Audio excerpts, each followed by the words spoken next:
I'm going to tell you the quickest way to getting wealthy in America. Start a mega church. If you've ever wanted to own a private jet, this video is for you. People get so mad at me because I fly a jet. It ain't my fault, it's Brother Copeland's fault. This video isn't just about private jets, it's a deep look into the best business model in the world. This is Joel Osteen, megachurch pastor in Houston, Texas, who has a reported net worth in excess of $100 million.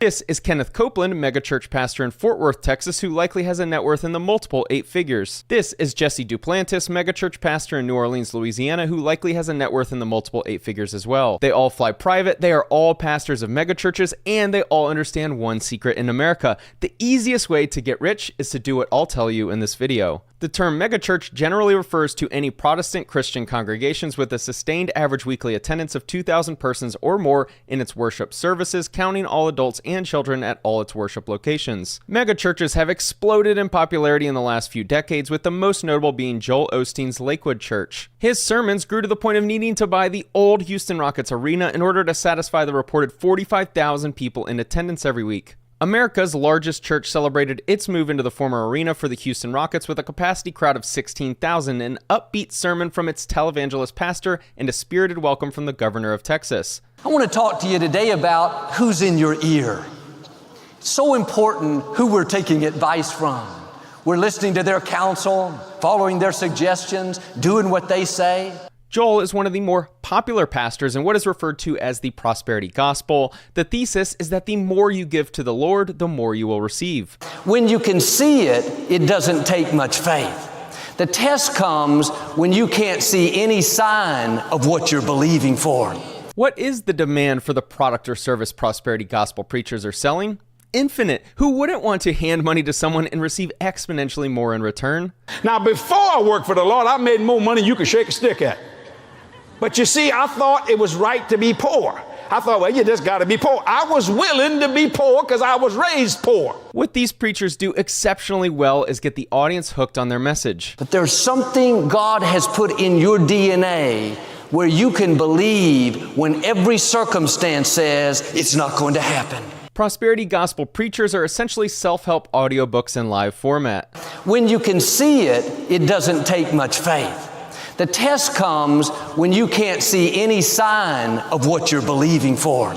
This amazing business model never even has to prove the product or service exists or works. It's all based on faith. And the preacher can show that they've been blessed with private jets, so of course the system works. I see that God came to, Jesus died that we might live an abundant life and to be a blessing to others. It's the abundance that the preachers have that leads to their congregation wanting the same thing. Buy the books, attend the services, bow your head and pray, and make sure to contribute a portion of your income. And I'm debt free. I've been debt free so long, I don't know what debt is at all. Everything I buy is cash. I understand? I just pay for it. I don't care what it costs. It don't make no difference. Why? Because I received the laws of prosperity in my life from Kenneth and Gloria Copeland. This man got under the laws of prosperity but never received it and died. If you hand over your money to the pastor, and the mysterious man in the sky will know you did, and you will receive enough prosperity in your life to make the donation worth it. And everything God tells you to do, I'll just give you an idea. Just this year,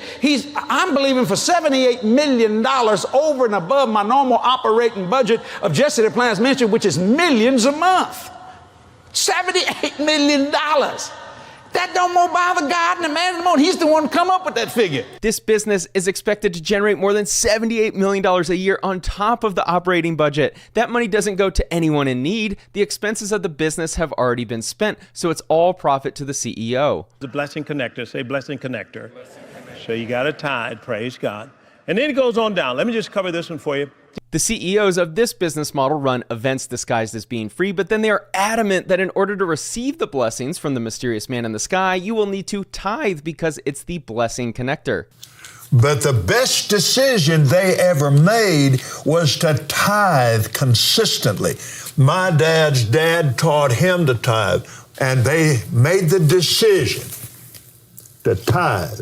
A tithe is a portion, 10% of your income given as an offering to your local church. Fun fact, the word tithe literally means tenth in Hebrew. This business is so amazing because the cost of the product or service is relative to the income of the customers. Some customers may only be able to pay a few $100s per year, but some may be able to pay multiple hundreds of thousands of dollars per year for the same service. When we would go on airlines, I had the Lord say to me one time, he said, there's coming a time when the airlines will not be fit to fly, and right now you start believing God for your jets, and you start believing, he said, that time is coming.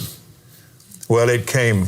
You're probably wondering why people donate to this business if the CEO isn't utilizing the donations to help uplift the community or show prosperity to others. What you're missing is that the audience is trained to see that the CEO reaping the massive rewards is proof that the prosperity gospel works. When the CEO buys a jet, it's proof that giving money to this business works. If the CEO can have a jet, you may be able to as well someday. I'm going to make millions and millions and millions of dollars till the day Jesus comes or the rapture of the church. It's going to happen. There ain't no other choice. It's going to be. And it is. I don't mean that pridefully. Why? Because I got under a ministry and received what they said and hearing it and hearing it and hearing it instead of just heard it. This business model is so powerful because it doesn't need to run any paid advertising to acquire new customers. They all attend via word of mouth. He said, look up. And I looked up and I saw this jet and he said, I'm going to give you a plane. And I thought, you know what I thought? Man, I can't even fill up a Toyota. How am I going to get a plane?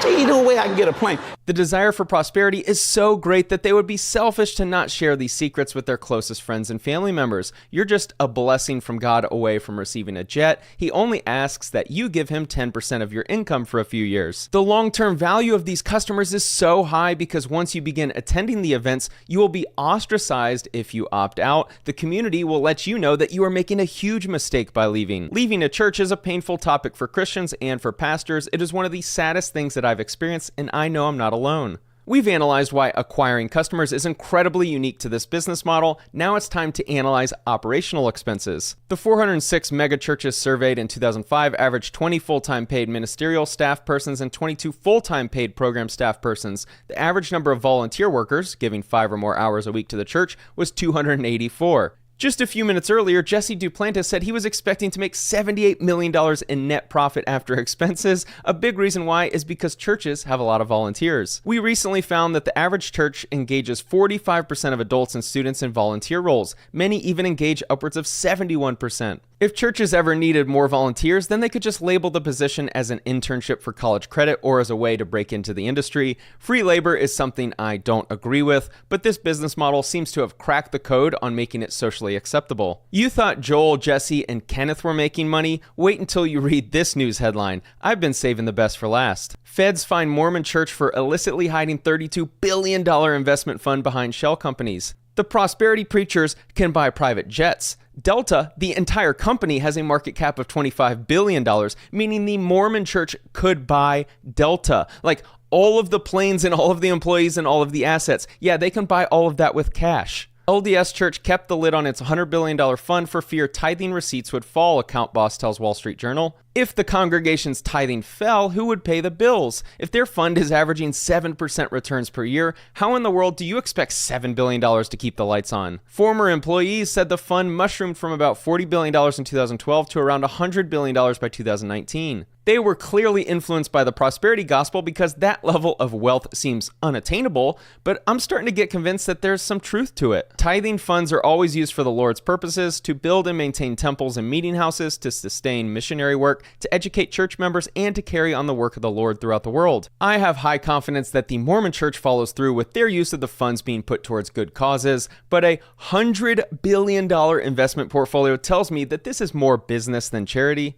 The Church of Jesus Christ of Latter-day Saints and a nonprofit entity that it controlled have been fined $5 million by the Securities and Exchange Commission over accusations that the religious institution failed to properly disclose its investment holdings.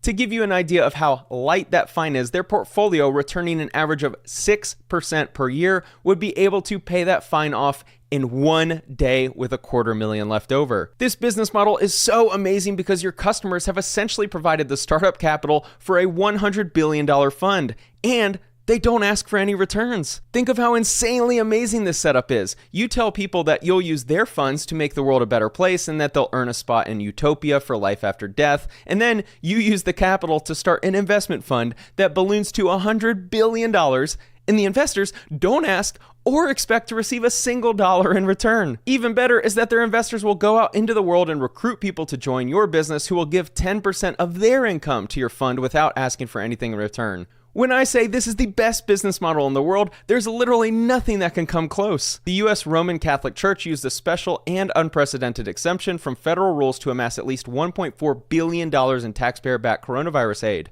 Another aspect to this business is the ability to receive government funds despite our country having a separation between church and state. Maybe we need to make that line a little more clear. Houses of worship and faith-based organizations that promote religious beliefs aren't usually eligible for money from the U.S. Small Business Administration. The Archdiocese of New York, for example, received 15 loans worth at least $28 million just for its top executive offices. Its iconic St. Patrick's Cathedral on Fifth Avenue was approved for at least $1 million.